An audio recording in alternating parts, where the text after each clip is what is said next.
Hello, my name is Chanel Penn, and I'm a senior at Spring Arbor University, and my major is in psychology. And I'm going to be talking to you guys today about my passion and storytelling speech. And rather of just telling you about a certain thing or an object that I am passionate about, I'm going to talk about a topic that is really near and dear to my heart, and then tell you it in a story on why this topic is so important to me. And that topic is relentless. Relentless means is the constant pursuing of an object or thing by another thing or an object. And the story I'm going to tell you is how I met my husband. I met my husband in 2007 when we were both in high school on a mission trip. And I remember when I first met him, I was just totally goo-goo gaga over him. He was the blonde hair, blue eyes, tall, dark, and handsome guy. But most importantly, he loved Jesus. And he would spend hours just reading his Bible, playing worship music, climbing trees, talking to people about God. He just was very passionate. And one of the things he loved to do on this mission trip was climb this tree. And this tree wasn't like any other tree. It was about 20 feet high. It had big branches, good enough to climb on, sleep on, or even just play guitar in. And it had about leaves that were finger-like. It was just huge. It was beautiful. And so he would climb up in this tree and just spend time with friends and spend time with God.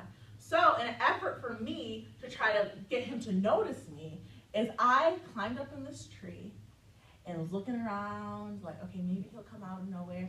And I wrapped my arms around one of the big branches and then wrapped my legs around the other branch and looked around again, like, maybe he'll see me climb this tree. And he was nowhere to be found. So now I feel like an idiot because I just climbed this tree. And I'm just like, dang it, now I can't get out of the tree. And so now I'm stuck in this tree and I'm yelling for help and no one came. And no one came, so I'm sitting there in my mind, I'm thinking, okay, Chanel, the only way you're gonna get out of this tree is if you fall to the ground and hope to God that you don't break your back. And so I count to 3 and I let go. And to my surprise, I didn't land on the ground. And I opened my eyes and there was Eric. Eric had came out of nowhere and caught me out of this tree. And so that just made me even more goo-goo gaga over him. I'm like, oh my gosh, he can catch me out of trees. He's like superhuman. And so we just started connecting and talking more about God. And I started realizing that Eric became attracted to me and he started liking me.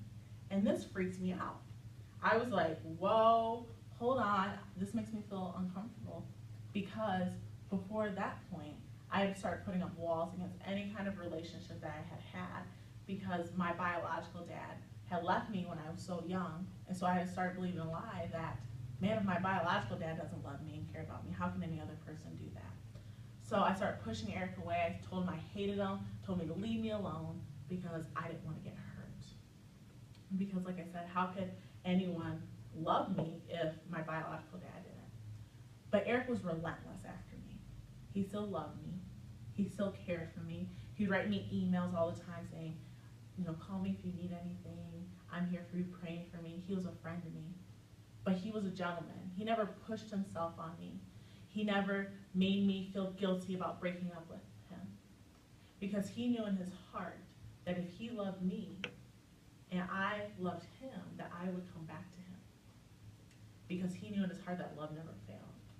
And in the same way that Eric was relentless after me, God is relentless after you.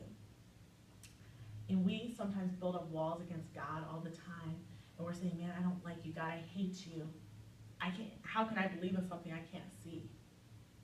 But God is there, just like Eric was for me, loving me, encouraging me.